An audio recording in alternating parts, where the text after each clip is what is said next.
Today's Corner 3 is presented by State Farm. State Farm has over 19,000 agents across the country. 19,000 is a huge number, but it's not really about the number. It's about having a real person who's nearby, someone you can talk to and get personalized help protecting what matters most. Combining the purchases of your home and auto insurance is easy with the help of a real-life State Farm agent. Go to statefarm.com/agent to find an agent today. The Corner 3 is also brought to you by Yahoo Fantasy. Yahoo Daily Fantasy had such a great year. They are giving you a taste of what 2019 looks like with a $1 million fantasy football contest. Someone will take down $100,000 for first place.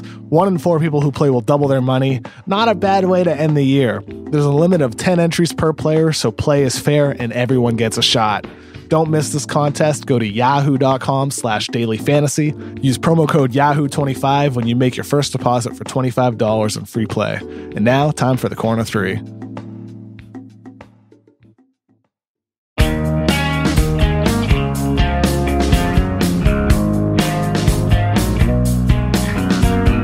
Welcome to the Ringer NBA show. This is the Corner 3. I'm Kevin O'Connor. And joining me here in Los Angeles, even though we're not in the same place right now, is Ringer Associate Editor Danny Chau. Yeah, we are all just sequestered in our own... I don't know, we're all sick. That's what I'm trying to say. We're all sick. Except for Jonathan Tjarks, who is in Las Vegas. It's Ringer staff writer Jonathan Tjarks. Yeah, I'm at the G League Showcase having the time of my life. You guys are missing out, man. A lot of fun 10-day contract players to talk about. Vince Edwards fever. Yeah, how is it out there, Tjarks? How's Vegas treating you for the G League Showcase? It's great, man. I mean, it's fun to watch all these two-way contract guys, see who's got something. There's a few NBA players down here, too. I've had a great time. Well, while me and Danny are recovered from the flu this week, which ravaged the Ringer's offices. It's an awful week here, Danny. But we do have some good games to discuss from last night, including Rockets Heat. Heat beat the Rockets 101-99. Harden dropped 35. But it wasn't enough for Houston as Josh Richardson dropped 22 without Justice Winslow and Goran Dragic for the Heat, ending Miami's 5-game winning streak. Big news out of last night. Chris Paul strained his left hamstring 17 minutes into the game, and now he's out indefinitely. And this touches on what we kind of talked about 2 weeks ago, John, where with Houston, even after these 5-game winning streaks where things look good, it's hard to trust this team because of the health of Chris Paul. Yeah, absolutely. And it seems to me like they might want to try to move Paul into a different role to try to extend his career out. Maybe don't ask so much on his body. But because of his contract, they really can't, because they can't bring any more secondary pieces when he's making $40 million a year. Yeah, and it's the same hamstring that he injured during the Western Conference Finals. It was his left hamstring.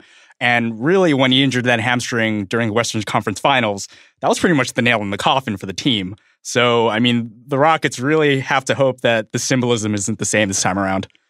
Yeah, and Brandon Knight is going to have to be the guy who steps up here, except he right now at this point does not look anything like the last Brandon Knight that we saw when he was healthy in Phoenix. Which was what, like 5 years ago? It sure feels like it was 5 years ago. And I remember I watched his first G League game, which was maybe 2 weeks ago or so now.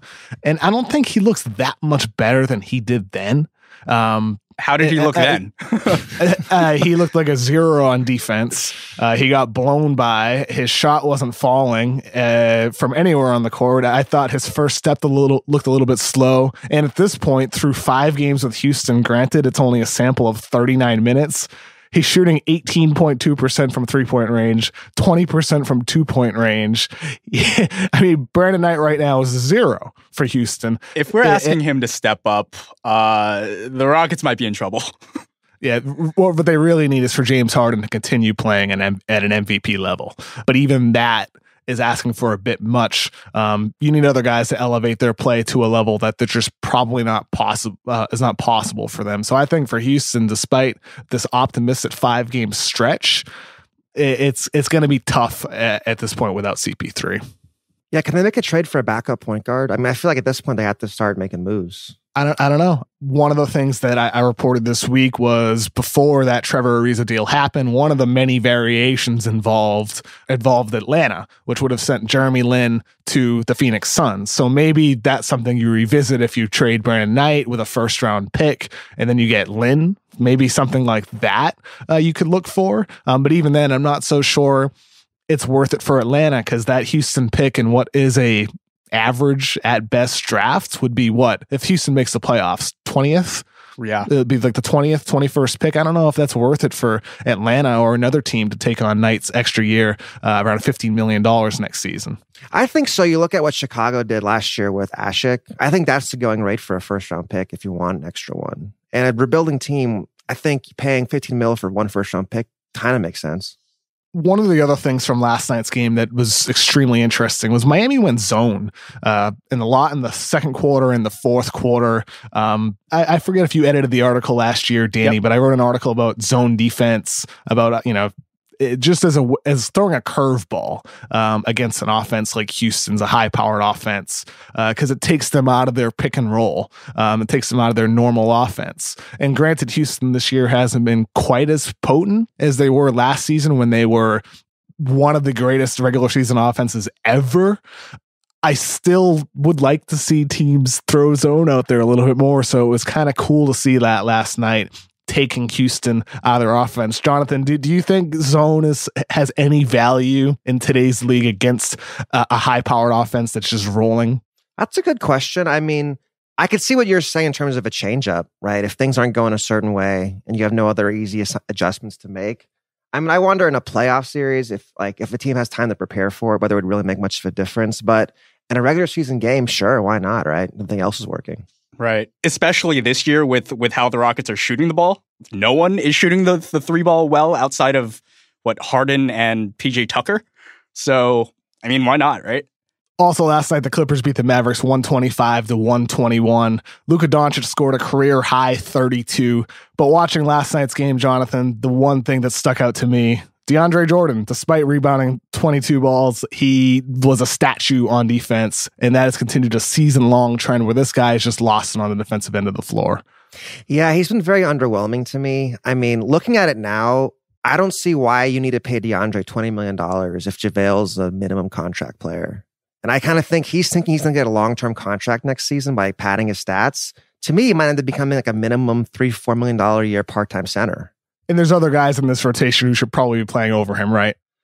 I mean, it's tough right now with Dirk coming back. Like, I don't know that's like the big question for the Mavs. So they're saying, okay, Dirk, he can't start anymore, so bring him off the bench.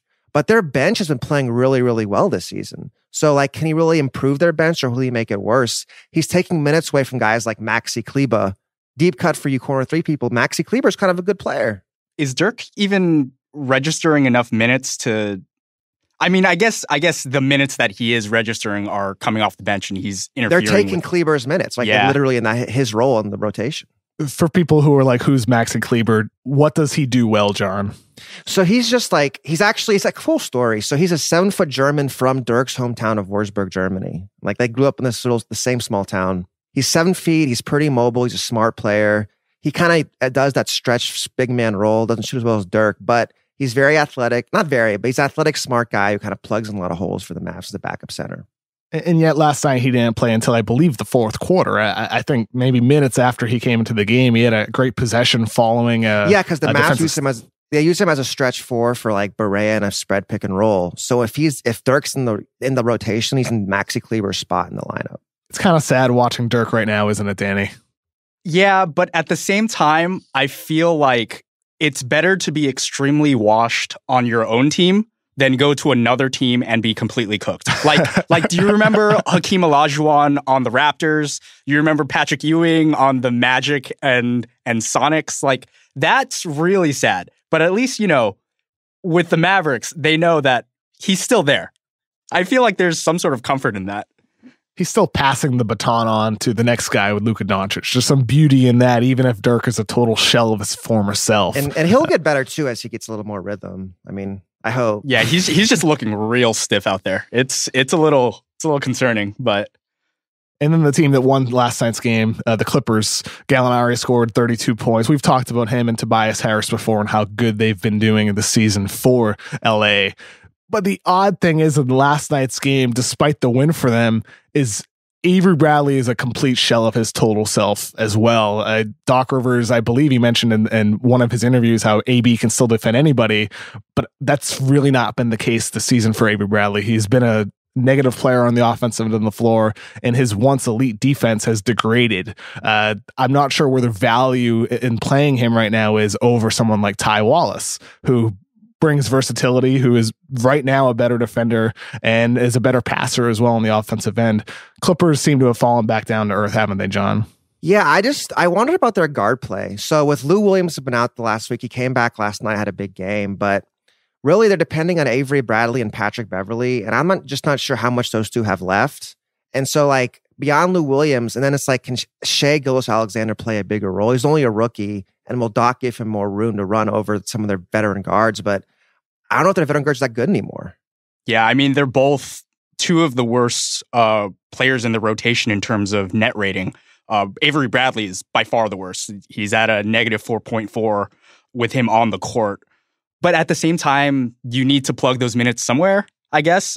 Well, that's what we're saying, SJ and Ty Wallace. And yeah. I don't know if that'll work, but like Bradley and Beverly, they're guys who play off stars. Right? That's what their best roles are. There's no like there's no James Harden on the team from the play off of anymore. They have to kind of carry their own weight right now.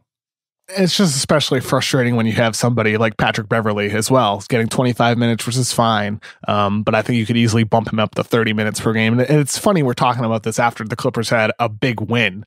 It seems fair to flip it the other way and talk about the good things happening with this team. Again, Montrezl Harrell, the inverse of DeAndre Jordan here, is getting paid $20 million. Harrell at 2 years, $6 million per, is far exceeding his contract. With him, it's a lot of just hustle. It's a lot of this guy just busts his ass every single play on the floor, whereas DJ has just been lazily moving around in the defensive end. Harrell's someone, it seems, trying to earn his money with his next contract, but it's always been this way with Montrezl Harrell going back to Louisville, John. Yeah, it's all about energy. If you're a big man like that, like DJ and Harrell, like DJ's older and he's bigger and he just doesn't move as well anymore. So he can't play with the same kind of energy as Montrezl at this point in their careers. I just can't believe he got the contract that he did. Like it's the biggest bargain in the league right now outside of like a rookie contract. It's a little bit surprising there wasn't more of a market for him this offseason. I would expected him to get maybe one of those bigger 1 year deals, like a 1 year 10 or even like 2-8 per, but 2 years, $12 million total. That surprised me this offseason. Well, I mean, it's just hard to find room for centers. Like few teams, I mean, the Mavs will pay $20 million DeAndre Jordan, but most teams just aren't trying to get more centers in their roster. Earlier this week, LeBron James made public comments about Anthony Davis and the possibility of him going to the Lakers. LeBron James told ESPN's Dave McMenamin, quote, "That would be amazing. Like, that would be incredible." And that's it.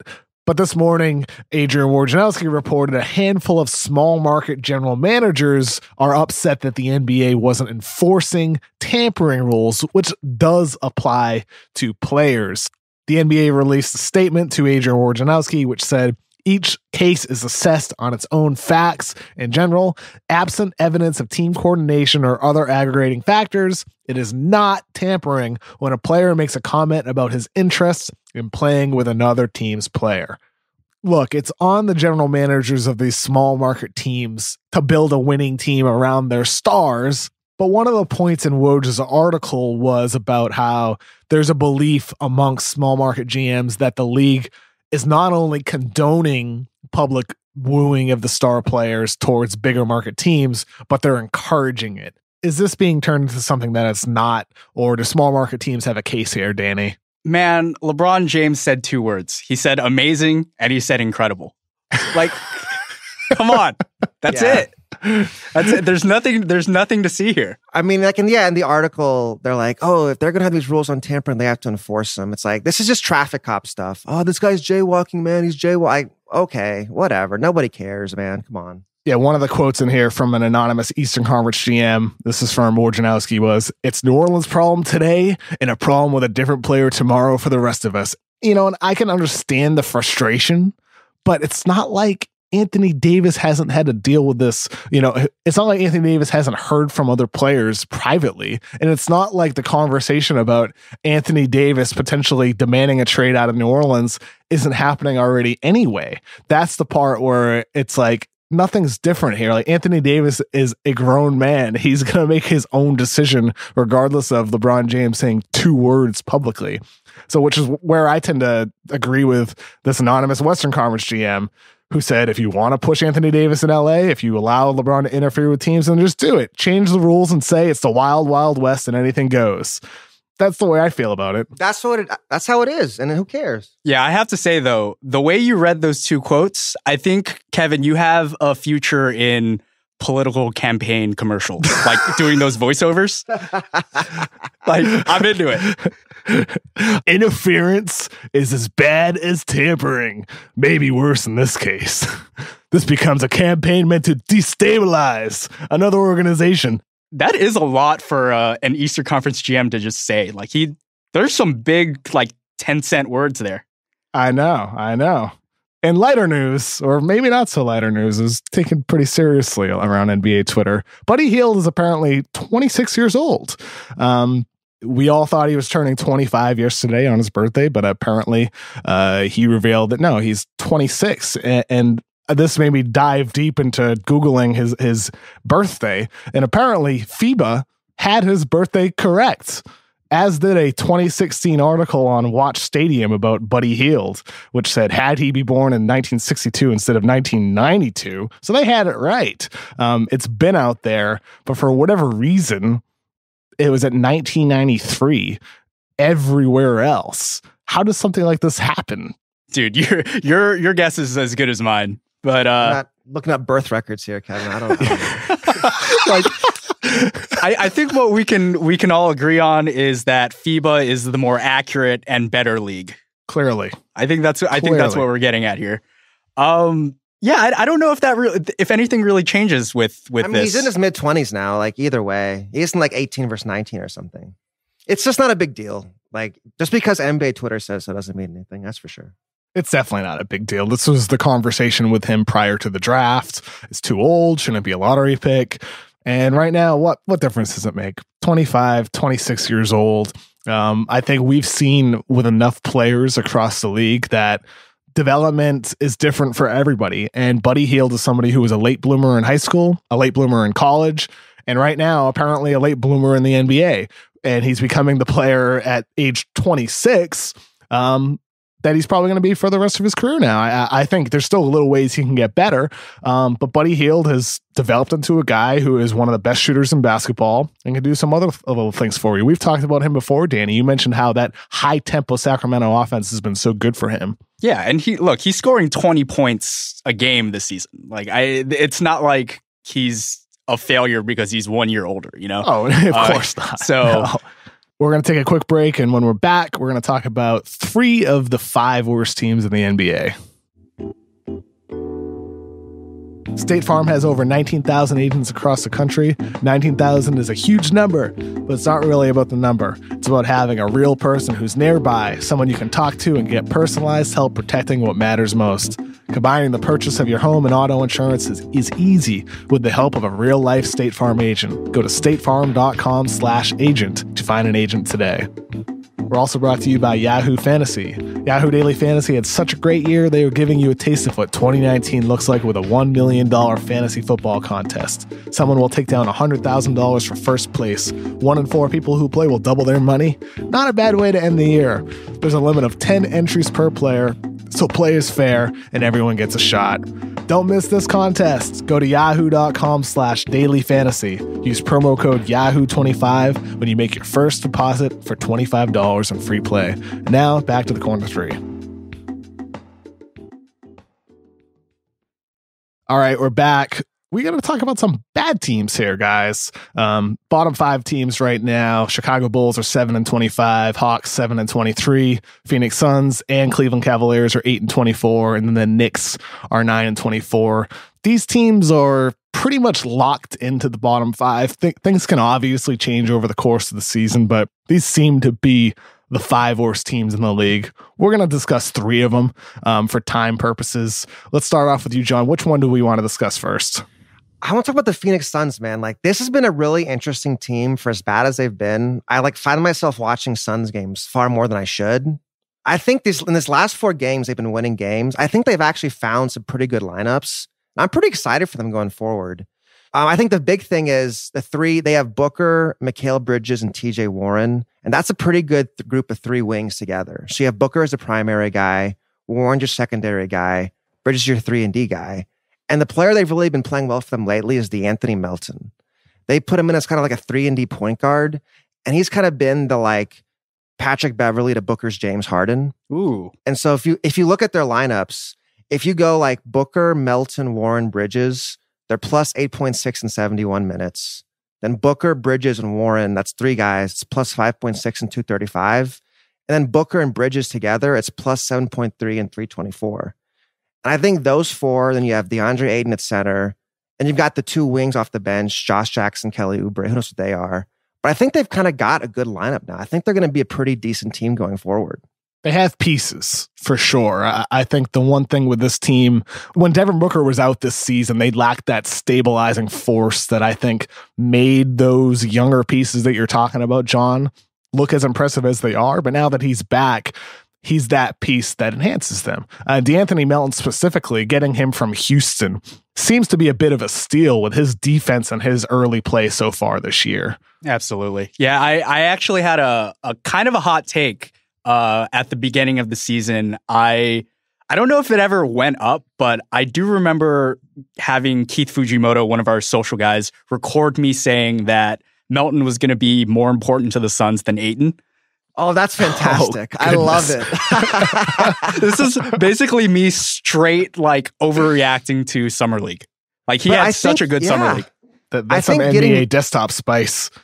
Getting Melton and Bridges, I think those 2 trades might have really done the Suns a service. I think that like 2 underrated moves, like McDonough's last 2 moves might have been 2 of his better ones in Phoenix. It's kind of funny with that Bridges trade. The talk at the time of that move was, why did they give up an unprotected 2021 pick to the Philadelphia 76ers to make that happen? And yes, that could turn out to be a mistake if Miami stinks that year, but that's not going to be the year of the double draft. If that pick is 20 or even 15 for that matter, with everything that's unfortunately going on with Zaire Smith right now, and with Mikal Bridges being that really quintessential 3-and-D style player in today's league, that could turn out to be a really smart move for Phoenix. Yeah, I mean, they have Devin Booker, and then you just got to find pieces that make sense around him. And so they really had to start building a team. And so it was definitely worth it to like expend a future asset to put a younger guy around Booker who makes him a better player. It was really interesting watching the Celtics game that they won on Wednesday. I was watching the Celtics broadcast, and they really didn't have anything bad to say about the Suns. Like they were like, yeah, no, this is a really fun, like feisty team to watch. And it was interesting to see like over the past 5 games, this kind of inversion of their reputation from the entire season. Yeah, I mean, they just found some good lineups. Like that's what I think with Kokoshkov has impressed me is like he's been flexible enough to try a bunch of different things. I think now he's just stumbled onto something. We'll see if it holds up, obviously. Are you guys as surprised as I am that Devin Booker has turned into this player? Because at Kentucky, I liked Booker. I thought he was going to be a good player, a really good shooter, but I never imagined him becoming not only the pick and roll scoring force that he's become, but his playmaking has come so far in just a short amount of time. It's only his 4th season now. Well, yeah.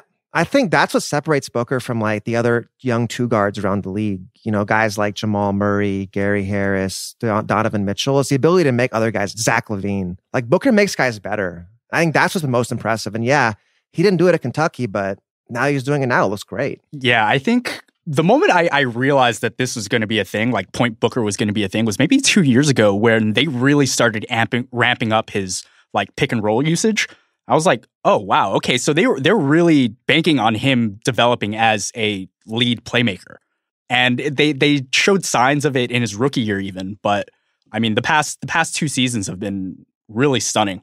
I will say watching Booker play like this, I mean, to me, I wish they could play Booker and Luka together and like 2 of those same kind of players. Can you imagine those 2 guys on the same team? That's just such a shame looking back on it. It would have been exciting to watch. And I could see the logic, though, in going with Ayton, though. I just can't. I mean, Ayton has developed pretty well earlier on this season. His defense still has questions, but I thought he's also had some real positive moments on that end of the floor, too. And he's still not shooting threes yet. I think there's not No guarantee he'll be a good 3-point shooter. His deep mid-range shot is flat. He hasn't shot that particularly well this year either. But over time, I think he still should at least be able to develop a competent 3-point shot, at least at a Embiid level, like a 30-31% shot from three. So when you factor in everything else for him with his ability to rim run, his passing ability, and you would hope continued progress on defense, it's not that they went wrong with DeAndre Ayton. It just would have been really exciting to see that duo with Luka. You know what I wonder? Like, what happens if they get the number 1 pick and like they get Zion? All of a sudden, it's like, how does Zion and Ayton fit together, right? Like, that could get really interesting. Is there enough spacing with that front court? I don't know if there is. And at that point, it's like, hey, man, Ayton, we got a better player in your spot. Yeah, I've talked to some Suns fans, and in that situation, I think you draft Zion, you see how it is, and then if Zion turns out to be, the next god, you trade Ayton. I guess we're getting ahead of ourselves now, but Danny, who are we going to talk about next? I am kind of morbidly interested in the Hawks, who actually have gotten a lot of good PR this week. There have been multiple John Collins features written about him, about how, he doesn't have plays run for him, and yet he's averaging, he's basically a walking double-double. But yeah, I think there are interesting concerns about like his future and where he fits in on a team that doesn't really have a star. Like, is he just a good stats, bad team kind of guy, or what are you guys seeing in John Collins? Well, to me, the question with Collins has always been the question is like, we're building with him. Is he a 4 or a 5, right? Mm-hmm. Like, is he going to space the floor like a 4, or I just going to have him as my rim runner at the 5? And the number jumped out at me and I was looking at it. So he has played 73 minutes without Dedmon or Len this season, and they have a defensive rating of 117.8 in those minutes. So like, how can he be a 5, or are you going to have to maneuver things around to keep him at the 4? This is a situation in which I could totally see Zion just stepping in, small ball 5, except you can probably play him full time at the 5 because of how big he is. Him and John Collins would be maybe the most explosive front line. It'd be fun to watch. A lot of alley-oops. Oh, That'd be some new Lob City kind of stuff, man. Absolutely. You know what? I got to give a shout out to my guy, Kevin Huerter. He's been really, really good ever since taking over as a full-time starter in the backcourt. So in the past 11 games, he's shooting 48.7% from the field, 48 from 3 on 4.5 attempts, 10 points a game, 3 rebounds a game, 3 assists a game. He kind of has the entire package. Having a guy like him on a struggling team like the Hawks, really, like, it gives you a sense of, okay, once they get their star, Kevin Huerter is going to make a lot more sense for this team because he can hit the 3 from almost any conceivable situation. That's kind of like his value and utility in the league. That was the appeal of the Trae Young, Kevin Huerter backcourt combination, where either of those guys can handle, either of those guys can space the floor. Granted, Young is your primary playmaker. Huerter can do it in a secondary capacity. I think to your point, Danny, where you talk about when this team is better, that's where Huerter is going to make most sense. It's interesting to look back on it. Like in the middle of that draft, there was like 6 shooting guards taken, and Huerter was the last. It was like he was behind like Jerome Robinson, DiVincenzo, Lonnie Walker, and you can see how that plays out over the next 2 or 3 years. And who ended up being right and which 2 guard. Trae Young this season is scoring in the 12th percentile, according to Synergy Sports. He's been incredibly inefficient. Despite the fact he's came into the league as a 3-point shooter, he's shooting only 25% from 3. This is somewhat expected. Early struggles for Trae Young, considering the fact he's a small point guard. But after his early season surge, it would have been nice to see these numbers be a little bit better than they've been. Is there a reason for concern, or are you just brushing this off? It's another young point guard who's struggling early. No big deal. I mean, I feel like there has to be a little bit of concern because, one, he's very small. I think the adjustment period for a guy like Trae Young is definitely different than a lot of the other kind of more star point guard prospects that we've seen in the past. Him shooting 25% from 3 on the season is like not a good look. It's part of the growing process. I'm personally concerned. I mean, I just wonder, it's more like with Young, we knew it would take a while, but if he really struggles and the Hawks draft more of a point guard guy in next year's draft, all of a sudden is he kind of de-emphasized? That's what I would worry about if I was Trae Young. Like, you look at what Dennis Smith in Dallas, they draft Luka, and Dennis kind of yesterday's news. And with Trae Young, he's been such a ball-dominant player lately. If he's off the ball, how's he going to do? I don't know. And you mean if they draft like an RJ Barrett? Even? Yeah, that kind of guy. That would raise an interesting question for Atlanta moving forward. And then maybe like, this was shitty to say only during his rookie season, but if then Trae Young suddenly becomes your future sixth man, spark plug scorer off the bench, and that's not what you want when you traded from 3 to 5 down to get him. I mean, it's just all about the role on his team. I mean, it's all about how they decide to build around him. I mentioned this earlier, but do you think Atlanta should take on that money if the opportunity is there to take on somebody like Brandon Knight for another first round pick? I think so for sure. I think they have nothing else to lose. Keep getting young players, see who works, who doesn't. The third team that we're going to discuss from the bottom 5 teams, I want to talk about the Chicago Bulls. With Jim Boylen as head coach, they have been no better than they were with Fred Hoiberg. Only difference is they're now ranking first in the NBA in push-ups and suicide sprints. Nice. But that is not translated onto wins. Those on are the truly court. Advanced statistics right there. They are. I mean, that's good, next generation cameras. Good stats to lead in. Good stats to lead in. But it's not translated onto wins on the court. This team has slowed its pace. Wendell Carter suddenly looks lost on the floor. He's only attempted, I believe, 1 3-pointer in the Jim Boylen era after attempting about 1 per game with Hoiberg. And he is somebody with Lauri Markkanen back on the floor. I was excited to see that duo, and they've had some moments together, playing high-low with Carter from the elbows and Markkanen diving to the rim. That's been exciting, but Carter, as of late, has looked lost. He just is not even looking at the basket sometimes, and I don't know if this is more of a mandate not to shoot from outside for him from the coaching staff. That wouldn't be surprising. Well, yeah, it wouldn't be. It wouldn't be, John. But why? But why? You know, it's old school. Play inside. Yeah, you know. It's very unusual. Defense. It's very unusual, and that has me a little bit nervous with Wendell Carter. I'm not overreacting here, but shooting only 19.2% from 3, not shooting the ball well from deep mid range either. It's just odd to see his style suddenly flip so quickly mid-year. Yeah, Stephen Noe of The Athletic, who writes about the Bulls, he was just like, he had a bunch of these clips where Wendell's just not looking at the basket. And it was so like strange to me. And the only way that I can really, and this is a joke, obviously, but the only way I could really imagine why this is happening is like, I'm just imagining Jim Boylen being like, Wendell, just visualize the basket and like, you'll be fine. And he took that literally. And like, so he's just visualizing the basket anywhere other than where the basket actually is. So like, I don't know. It's those clips that Steven clipped. It was just like confounding. See, here's my thing. So I did a big story on Brook Lopez and the Bucks yesterday. And what's interesting about that is, so Brook's taking like 8 threes a game from the center position. And it's made everyone in Milwaukee so much better. And I'm just like kind of wondering, like, what would it look like with Lowry and like a bunch of Lowry at the 5, no other bigs on the floor, and the rim is wide open? I kind of wonder how what that kind of lineup would look like.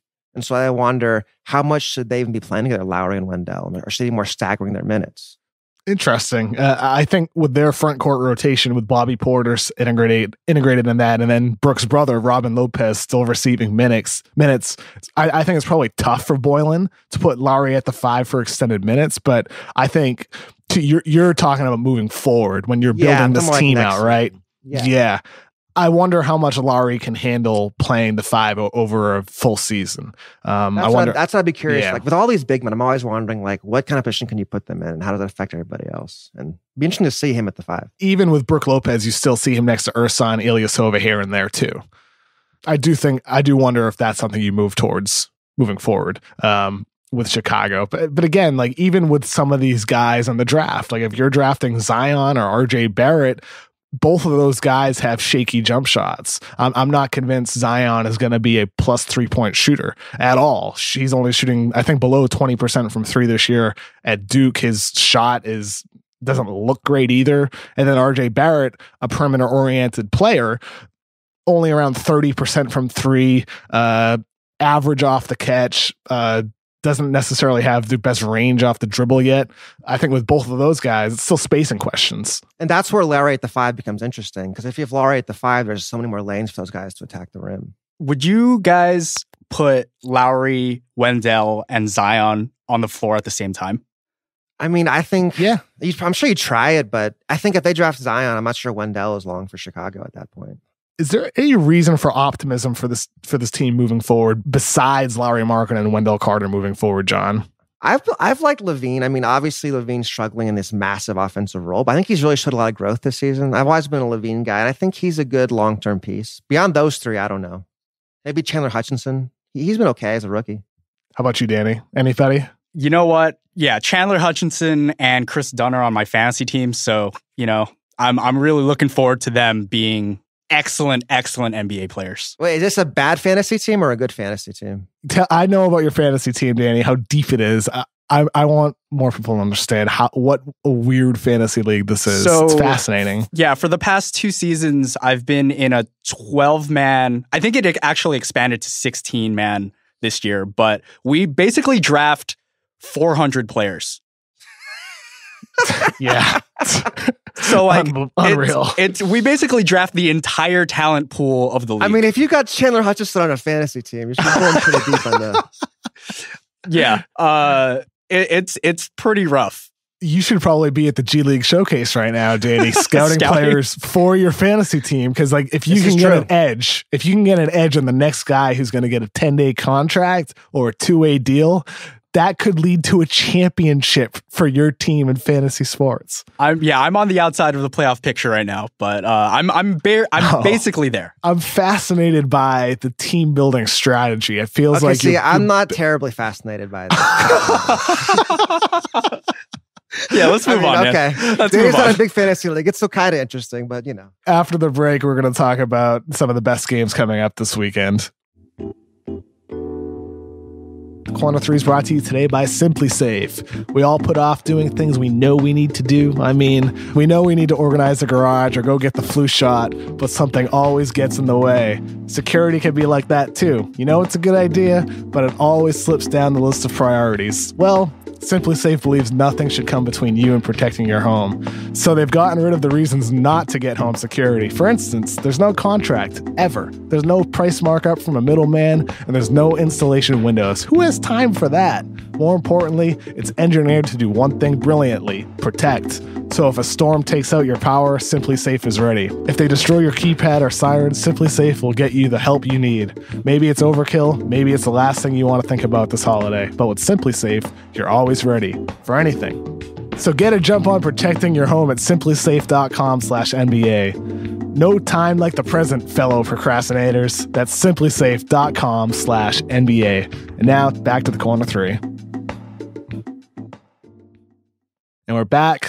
Let's throw an outlet to the weekend, starting off with our NBA watch of the night. Celtics are hosting the Bucks at home tonight, a battle of 2 top Eastern Conference teams. Danny, what makes this game so interesting tonight? I just think having a rematch of one of the best games of the early season, the Celtics beat the Bucks in, I think, early November, 117-113. These are 2 of the top like brands of the Eastern Conference. The types of teams that you're like, okay, for the next 5 years, these are the 2 teams that are going to be on top. So just having another opportunity to see, potentially a playoff atmosphere game, sign me up. Celtics have sputtered as of late as well. They've lost 2 in a row, including that game we mentioned earlier against the Phoenix Suns. Lost to Detroit prior to that as well. Interested to see how they respond tonight. Kyrie Irving has been on a tear as of late. Ever since cutting his hair early in the season, Kyrie Irving has been playing at an all-NBA level. Without Aaron Baines tonight against... And no Al Horford, too. No Al Horford either. That'll be interesting to see how Boston plays with Daniel Tice. And then Robert Williams, the Time Lord, one of the best nicknames in basketball, against this veteran Milwaukee Bucks front court. How have you liked Williams so far, KOC? He's been really good. I think Robert Williams improved at the two things that were problematic for him at Texas A&M, effort and then fundamentals. I think in those two areas, he's been a lot better overall early this season for Boston. And get an opportunity to see that tonight. He only played 2 seconds the last time they met. Time Lord. All right, so Bucks Celtics tonight. That's going to be our NBA watch of the night.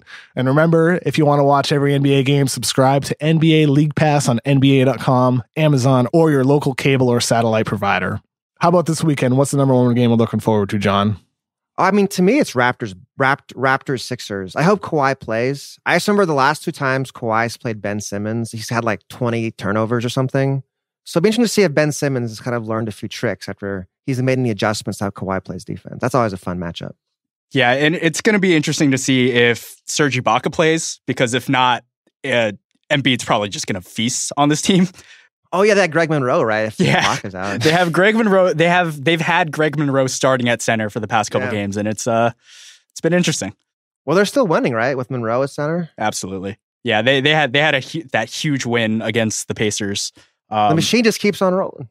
Toronto's 5-5 in their last 10. Are we still buying them as the number one Eastern Conference Finals contender in the East?